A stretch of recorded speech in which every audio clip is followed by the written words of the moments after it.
राजा धोके समान हमर मिसल करा राजा धोके समान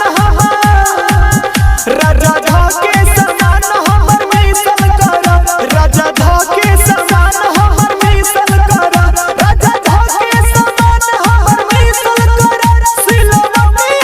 लोढ़ा घिसल करा राजा धोके समान हमर मिसल करा राजा धोके समान हमर मिसल करा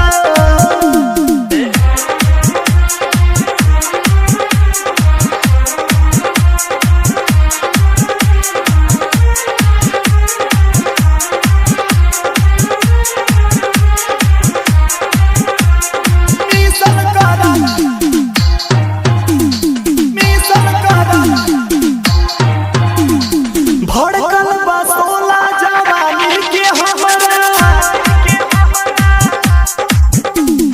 भड़कल बसोला जवानी के हमरा चोली के चिथवा निकल आई बहरा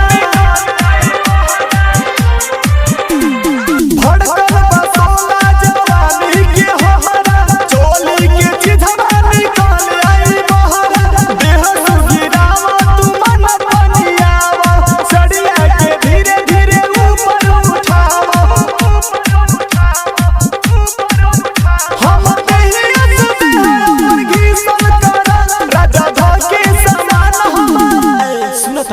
राजा धोके समान हमर मिसल करा राजा धोके समान हमर मिसल करा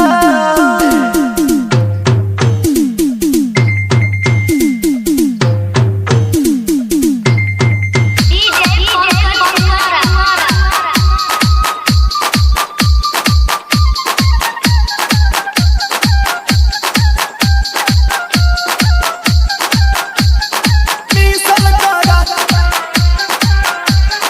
मिसल करा मिसल करा श्याम सोजिला न देरी लगावे श्याम सोजिला न देरी लगावे अमित दीपू तू अपन जगावा श्याम सोजिला न देरी लगावे अमित दीपू तू अपन जगावा साचे कहतानी तोहरा से बतिया मजा उठाल मन होतावे बसिया